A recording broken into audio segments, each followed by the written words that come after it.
Okay, Okay, we are we are for our for our chat. chat. Apologies Apologies for the for the difficulties difficulties in this day. in this day and age. Being Being virtual virtual 24 hours a 24 day. hours a day. So we're here to So we're talk here to about talk about unity in the unity in United the States, United States, and and especially especially as it as relates it relates to the of the horrific horrific crimes crimes against against Black men, Black men, people of people color, of color, who've ever who've ever witnessed. like in Like in the most I recent, would say I last would say 10 last 10 years, it's been it's been unbelievable. unbelievable. With that With said, that said, there are there people are people right who fight of people of that are people that are incredible incredible in the in the community, in community, the in the neighborhood, and bringing and bringing people all people together together table to to begin table the to rest of begin the the rest challenge. of the challenges. I'm Carla I'm Ballard, Carla Ballard, running as running as a presidential presidential candidate candidate alongside alongside the peers peers for our for our 2020 presidential presidential campaign, campaign, and we are and we are thrilled to be to be and building and focusing in focusing on in on Minnesota, the the home home state of Brock, of Brock, and and also also I I go back go and back and forth forth in for about DC for about 6 my years life. of my life. I even did I even did some Tommy, Tommy, so this is so a this is a good good experience experience for me as as well. well. So let me So let me introduce introduce you you to very a dear very dear friend, Tommy Tommy Beaver. Beaver. And Tommy, And you Tommy, you tell can tell everybody everybody who knew 20 years 20 ago, years ago. but But Tommy Tommy is is the the founder founder of of this this amazing amazing Jamaican Jamaican restaurant in in Minneapolis.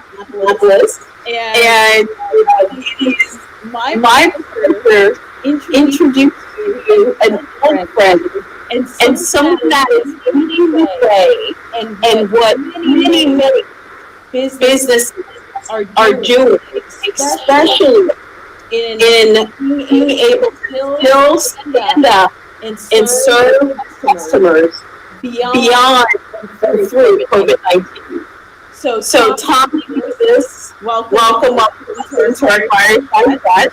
Woohoo! Thank you so much for having me. I'm so honored to be here, and congratulations, best wishes. You have my full support. You and Brock are amazing people. I'm getting to know Brock, and so far he gets it, and that inspires me, that excites me, and I could not be happier to have you guys running for president and vice president.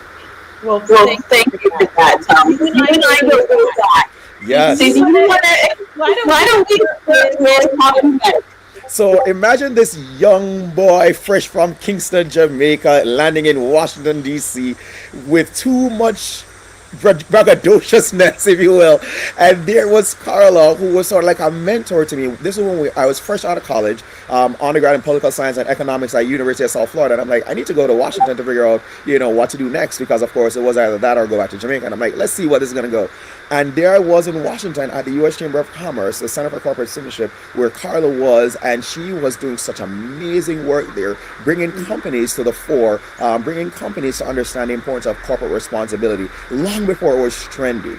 And one of the beauties about Carla is I had the pleasure of watching her work with both Democrats, Republicans, with different people at different levels, whether it's Secret Service or whether it's the West Wing, whether it's the Chamber or whether it's folks on Capitol Hill. And you taught me how to navigate the complexities of Washington like nobody can. It was like a behind the scenes look into how Washington works, and I can safely say that you really know how Washington works, and you've done such an amazing job over your years there, and you've taught me so much that has shaped who I am, whether it's from the corporate responsibility side and the politics side. So we need you well, back in thank you, Washington. Tommy.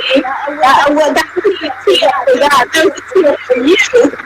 So thank you. Let's talk a little bit about creativity, because what I think is so powerful is often entrepreneurs about business now. You had a career that gives you a totally different experience than what you're right now. Can you start from the team's head? What did you do with your last? Yeah, so Background quickly, I from Washington D.C., I got recruited to come out to Minnesota to lead one of the global programs around community relations, and so I had the pleasure of working on 6 continents. It was a dream job, being able to help allocate $70 million a year to communities in need, being able to activate communities to go volunteer in 360 cities around the world, in 60 plus countries, and yet at the same token, I think I was missing the connection with my culture. And so I'd come home every day and I'd fire up the grill. And in true American fashion, when we talk about unity, I would use my Jamaican grill right behind me there, fire it up, and the neighbors would smell it on both sides of my fence. And they'd come over and we'd cook together. And we would talk about whatever the issues were of the day, whatever the pop culture deal was of the moment, and through that we were able to use community to build a restaurant. So we took my grill from my backyard and $100 tent from Target. We went to our neighborhood garage sale where we gave away food for free because we had the neighbors volunteering, and we didn't know how people were going to like it. And people loved it. They created a grassroots movement around it. And lo and behold, fast forward a year later, we got casted for and won a Food Network reality show, Food Court Wars. And then I grew out of that, and then we got our first restaurant for a year. Then I stepped away from corporate America to go get my next dream job, which is leading Pimento Jamaican Kitchen. And now we're in Minneapolis, St. Paul. We're at the stadium. We're a food truck. We do sauces and all that type of stuff. But the point behind Pimento is about bringing our community together, because it started right here in my backyard as part of the community space. And so naturally, Pimento has been that safe space where people of all walks, red, blue, in between, know that it's their safe space. Like Jamaica, right? You go there, you chill, you relax, you get a good rum punch, a good beer, or good soda, and you enjoy some good Jamaican jerk chicken, some island slaw, some coconut rice and beans, and sweet fried plantains. So it's automatically the best way for people to come together, breaking bread and building community, and that's what we've done. And so far, we've been able to coalesce, bring together the community, and ensure that the community knows that if any place else can solve it, Minneapolis can, because we have the resources, we have the know-how, and we have the willpower here in Minneapolis. And so we're just proud to be here in Minneapolis, and we have a powerful community who are working very hard at bringing long-term sustainable change. I am so glad that you decide as for Minneapolis. And I want to stop for a second, because I have to say, when I visit Washington, D.C. to Minneapolis, one of the things that blew my mind was how innovative a lot of the programs, the educational organization, all of the topics were always pushing at just a little bit that I noticed. And where do you think it comes from?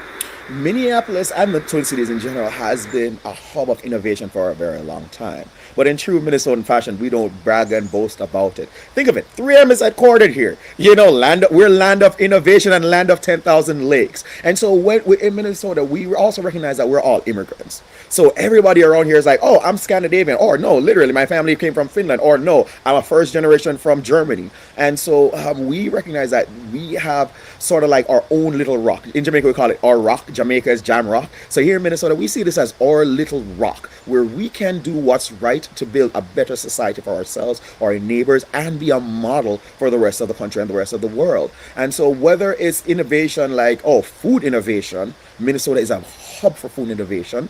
And so we put together the best teams, and we try to figure out how to solve it. And we put politics aside, we put racial issues aside, because we know that we want to build something greater than self. And so whether it's food innovation, education, academic innovation, or even simple innovation like inventing the Post-it, you can find it here in Minnesota. And I think that's a combination of the diversity of the mindset of the people here, but more so I think it's the commitment to really build community. You know what I'm saying? So I like to say Minnesota, or the Twin Cities area, is sort of like a small town with big city amenities and small town conveniences. So you can park right out front of a theater and go in to watch the best plays, for free parking out front. You don't have that around. And so we still have that same small community mindset, even though we are a very thriving and quite honestly competitive state. But I think it's that small community mindset that helps us to be passionate about solving community issues at the community level. Well, it's interesting you would say that, right? just walks away where you money restaurant.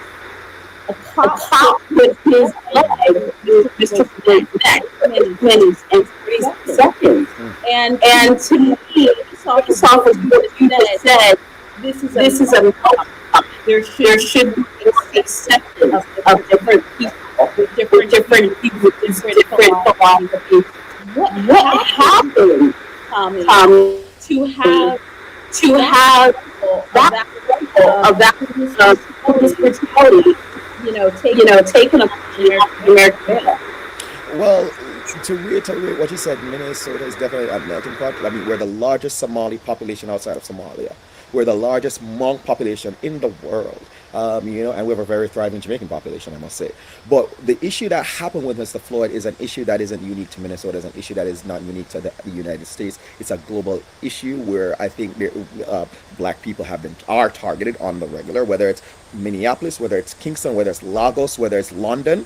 We have this issue. But right here in Minneapolis, we recognize that what we're struggling with is a deep-seated issue that America has not really looked at, not even acknowledged, not even recognized. And until America is able to do some of those basic things like understand her story, understand that as African people, we've not always just been this people who are waiting for somebody to give. No, we were people who have been building empires for the whole 1,000 years before 1492. It was the Dark Ages when dark people were ruling. And until America takes a look at itself, take a look at its people, its neighbors, its history, and its future, we will continue to have these problems. And I sat in my garage right behind me here. I refused to watch the video until my father in New York sent it to me. And I'm like, if daddy's sending it to me, might as well watch it. I watched the video. I sat in the garage, locked the garage door, and sobbed. I allowed myself to bawl and feel.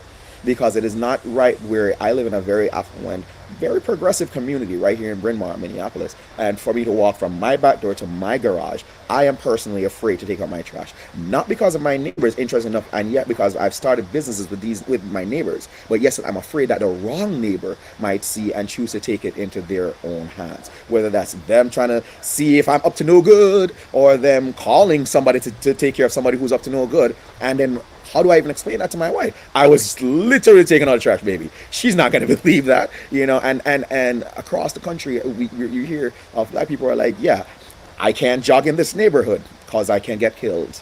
I can't sleep in my own bed. I can't be in my own apartment, Breonna Taylor. I can't get killed. And so this is not just a Minnesota issue. This is a United States issue, and it's also a global issue. That's why we're addressing it as a global issue and not just as a local Twin Cities issue. But we're starting right here, building that model, and then we'll be taking that model around the world.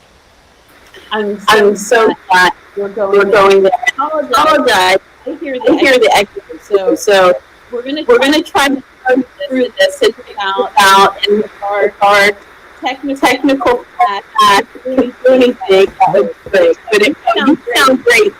You sound As long as I sound good and look good, I'm good. You are good. So guys, we have questions.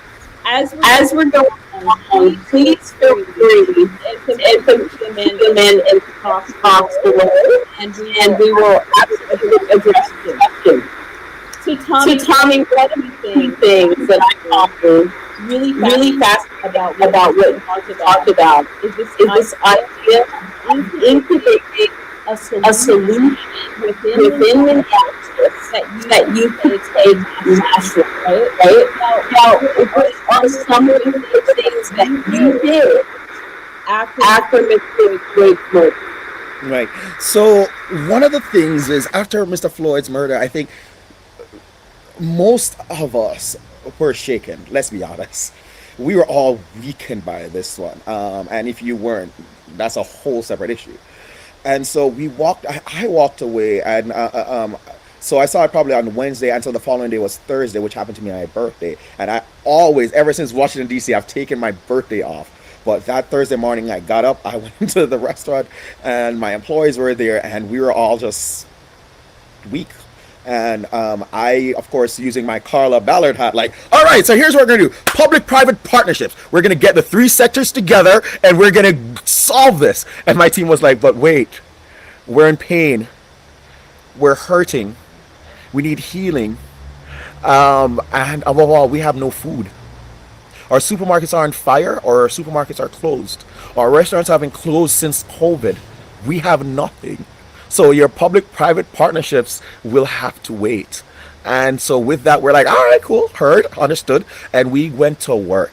We not I can't even say we meaning me. We are a community. We are volunteers in Minneapolis reached out to the entire Twin Cities and said, hey, we're going to donate all the food, all the supplies, everything we need to ensure that our city will never be a food desert, to ensure that nobody will go hungry or nobody will go for want. Our little drive that we started on May 28th, 3 days after Mr. Floyd's murder, we thought, maybe we'll get like a couple cases of water, hey, some paper towel and toilet paper maybe.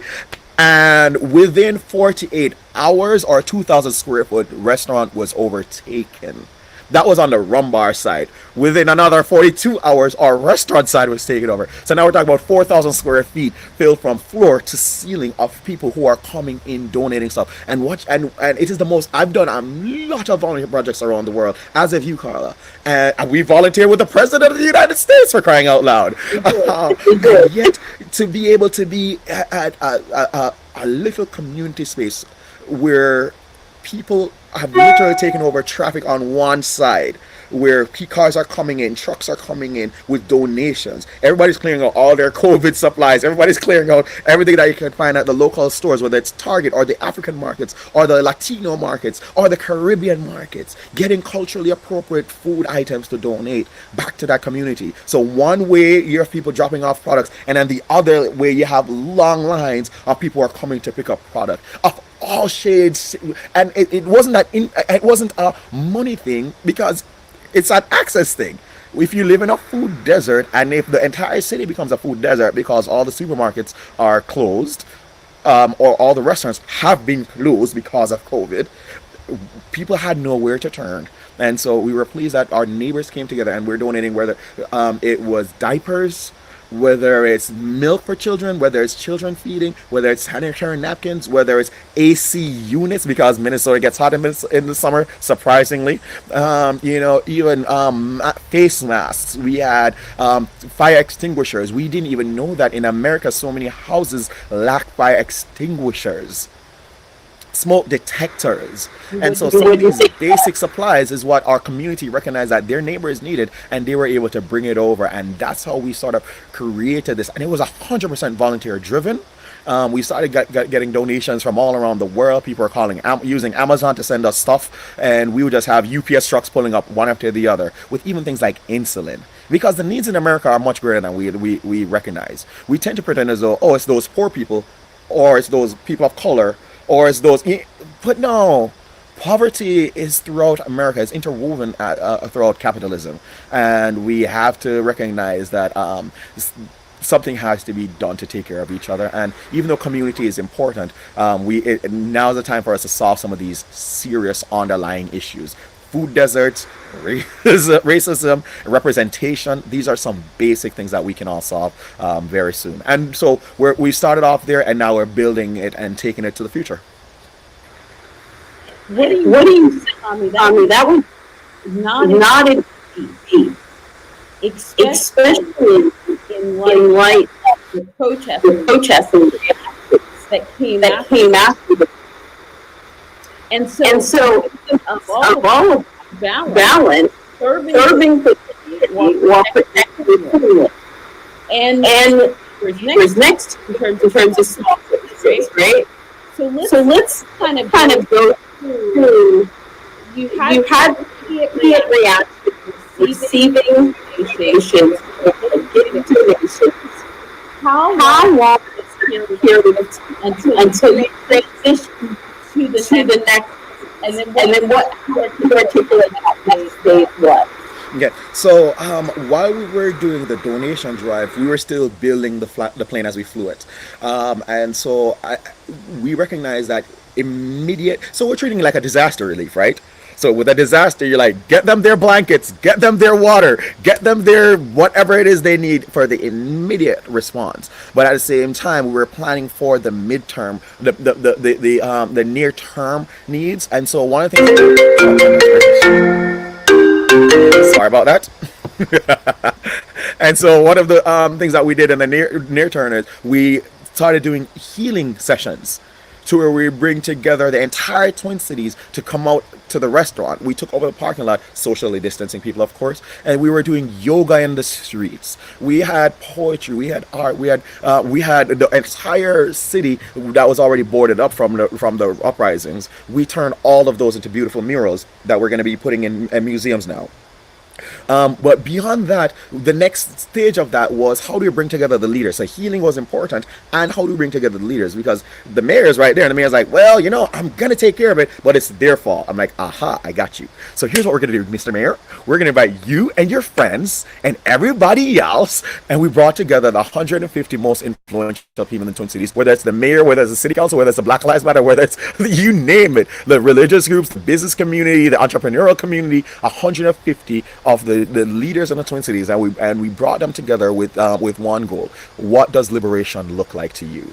And out of that, what we've created is now Pimento Relief Services. And we just registered it a week ago today on Marcus Garvey's birthday. And the point of Pimento Relief Services is to help people reimagine the instruments of liberation, right? Because who would ever thought that a Jamaican restaurant is an instrument of liberation? Who would ever think Minneapolis is an instrument of liberation? And so what we're doing is telling people, Carla, you too are an instrument of liberation. Brock, you're an instrument of liberation. So how do we bring our tools, our resources, our opportunities together to ensure that we're solving this? And when we talk about liberation, we're talking about 3 areas of liberation. Economic liberation. How do we get our own black banks? Rebuild Wall Street. People are like, oh, how come you don't have any black banks? We've had black banks, but remember, they've been literally bombed. When you talk about Wall Street, literally bombed. And so as we're even building this, we're thinking, oh, how do we prepare for this? You know what I'm saying? Even while we were distributing diapers to our community, we were targeted by white supremacists. Facts. And so we're building all of this. And so anyhow, so economic liberation is around how do we provide those opportunities again? So on social liberation, how do we write her story? How do we talk about who we are as a people? How do we talk about the healing? How do we talk about the academic side of it? Doing the research to truly understand what these issues are and how to make them as palatable as possible. And then the third leg of it would be political liberation. So how do you find the right candidates, Carla, Brock, to run on issues? And it's regardless of the sides of that one is on. We're looking for people who are passionate about the special interest group, as we'll call them, black people, to ensure that we're protecting the walking and honoring the fallen. And so through economic liberation, political liberation, and social liberation, we're hoping to be able to provide the resources to those who are on the front lines. So looking at you, Brock and Carla, it's like we're like, okay, so what do we need to do to provide you the resources you need to help us achieve full liberation? And that's what we're doing at Pimento Relief Services. That's me. That's me. I'm so happy we got to hear that on because people should understand that after ash can come right through Phoenix. And I think that Phoenix possibly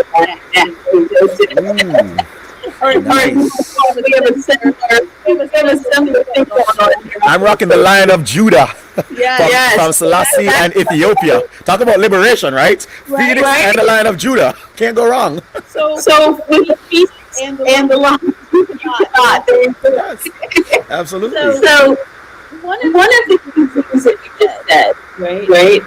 Economic, political, and social liberation are much important than we start seeing that move forward.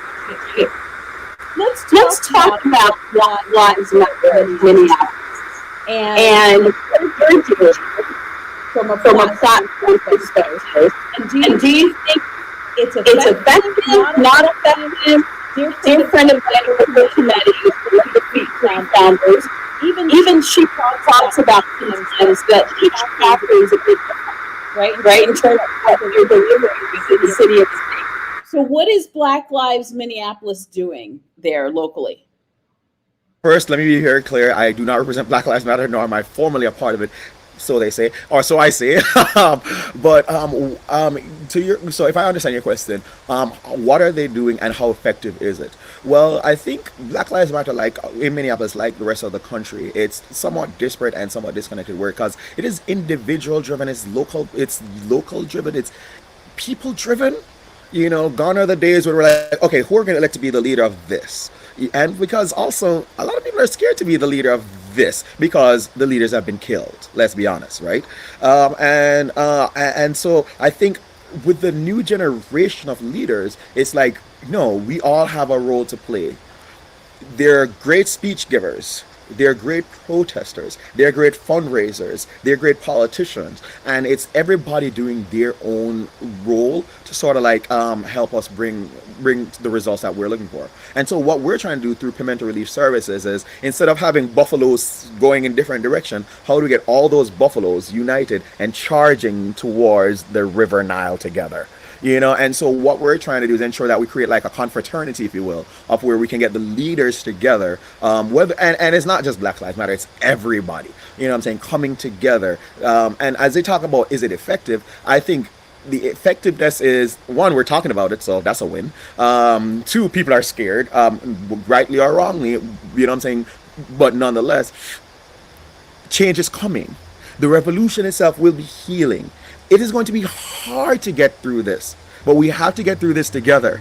And on the other side of the revolution, I guarantee you it will be healing, it will be liberating, not just for Black people, but for all people. Because let's not be crazy on this one, white people need to be liberated as well.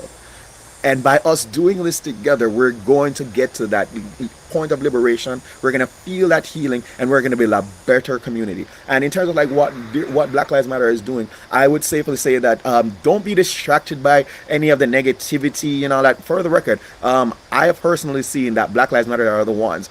They're the ones keeping our city standing. When the outside agitators have shown up to burn down our city, Black Lives Matter, and even though a lot of people, Antifa, were the ones who were like telling people, yo, leave buildings, chasing people away. You saw the infamous video with Umbrella Man walking around Minneapolis, who we later found out was connected to the police department, but nonetheless, breaking windows, and it was Black Lives Matter protesters who were protecting the city. This past week, when after somebody was a suicide happened downtown Minneapolis, where people thought it was actually another police killing. A lot of people started being violent, and it was a lot of the leaders of the Black Lives Matter movement who literally went on social media and called people down, like calm people down, and cried for unity, and showed up down there after hours in the middle of tear gas to try to get people out of there, to de-escalate the situation. And so we recognize that the movement is relatively desperate, but we're going to be united, heading in the same direction, because we all have the same vision and mission, which is ensure that we head straight to liberation. All right. Phenomenal. I want to get now more specific. Because if I'm in Minneapolis, and let's say I'm a white conservative, I'm very potentially interested in engaging in your movement, right? It's interesting to me. I am, let's say, very much committed to walking the healing journey that you all might be able to guide me on. I'm a white conservative. Where do I go? How do I activate with the work that you're doing? I'm ready for that one. I'm clearly an African American independent, but go ahead. Let me respond to my white conservative friends. First and foremost, if you're conservative and you believe in God, let's start praying. Let's pray for our country, pray for unity, pray for safety for all of us, not just some of us. The other thing I would then say is take a look at yourself, take a look at your community, take a look at your friends. When you're having your Sunday dinners or your Thanksgiving dinners, we all know who we need to be concerned about. And it is for you as a white conservative to have a conversation. If you're truly about the change that that we need in this nation, it's for you to have that conversation with your other fellow white conservatives. I'm sorry, as a Black person, as a Jamaican, I'm not going to be telling white people what they need to do, because you've already heard it. You already know it. Dr. King told y'all what to do. But nonetheless, I think that at this juncture where we're at right now, it's we're at a point where black people need to take care of black people and help black people understand what we need to do, and that's why we're talking about economic liberation, getting them the opportunities that they need. But at the same time, we need white people to talk to other white people, because black people can't fix white people. Let's be honest. Just as much as women can't fix men. When we talk about the gender inequality issues, it's not appropriate for men to be like, listen, women, this is what y'all need to do to get some equality around here. You know, it's not that, and it boggles the mind when people are like, well, they need to protest differently. Well, you told people a long time ago how they should have been protesting for a very long time, and we're still here right now. When that's all I'll say about that. And then, so at the same token, so I don't believe that in for example, white conservatives telling black people how they need to protest. You have enough to do on your own end. Have the conversations with your friends. Have your conversation with your church groups. Have the conversation with your knitting circles and your book clubs. Let's talk about truly what are the issues within America, and let's remove the politics from it. If you're truly a conservative, let's go to your Christian values. And let's talk about, if Jesus were here right now, how would Jesus want for us to be coming together? Jesus wouldn't be like saying, you know what, let's send some folks from out of state to go attack some people who are trying to fight for their basic rights of survival.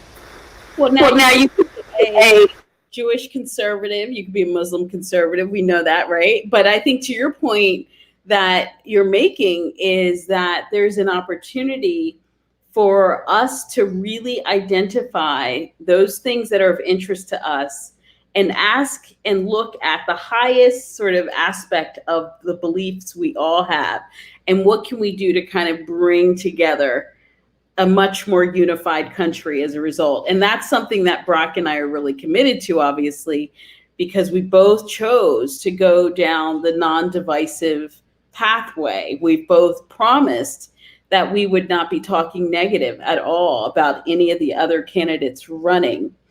It's not just about debates, but it's also about hackathons. Like, how do you create with your opponent, quote unquote, a solution? How do you get on the stage and come up with solutions together? Right now, that would just be mind blowing to start to see. If instead of being negative about each other's philosophies and what have you, let's actually put a problem in front of us and begin to solve that together. What could that look like? Right? We teach our children to do that all the time. But Tommy, this is one of the last couple questions I'll ask you, because it's just so fascinating that you are now literally deploying what could potentially be a national model for the world to tap into. Right there on the ground within your restaurant, you had over 160 leaders within the Minneapolis community, including the mayor, sit down with you and begin to hash it out. Now, my question is, how do you keep that momentum?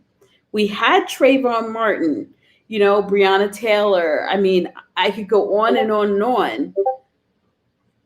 I hope to goodness this ends. But what are some of your thoughts? And then I'll sort of wrap and share with you what Brock and I are thinking about that will continue to hopefully start to see the results that we want to obviously see manifested. First and foremost, I think we have to recognize that the current climate in and of itself is keeping this a sustainable model. Whether it's Kenosha, whether it's the suicide that happened in Minneapolis last week and people getting wild, whether it's what is going to happen in Kenosha tomorrow with the president's visit, whether it's going to, and so this thing, whether we want to or not, it has its own sustainable nuclear power driven energy, and so I think this time is going to be different. But whether the rest of the world chooses to move on or not, we're not moving on. That's why we created a B corporation to help make sure that it's a sustainable model to where we're not looking for crumbs. We're going to figure out how to generate enough revenue to build an oven to bake our own bread. So we no longer need crumbs to solve these issues. And we're going to solve this all the way this time, economically, politically, and socially. And I mean, the simple fact that we're having this conversation, it shows that America is ready to have that conversation. And if not now, when? I mean, we shouldn't be having this conversation today in 2020 that Marcus Garvey was having 100 years ago, that MLK and Malcolm X was having 60 years ago. Okay, and here we are today, 2020, the 21st century. The future is here. And we're talking about some basic stuff, America. Yeah. Yeah. So glad So that glad you that said you. that, because I do have a fundamental belief that we are going to start to see models being deployed effective immediately that will help to shift this tide in an aggressive way. That's one of the things that Brock and I are doing, which is saying, yes, we are going to be running in this campaign. We are not spoilers. We are not taking votes from folks, right? We are there to say there is another way. There's another choice. There's another choice that you can make today for individuals that are about unifying the country, conservatives, Green Party, liberals, whatever. The main thing is for us to deploy solutions. And I think that's where we've gotten caught up.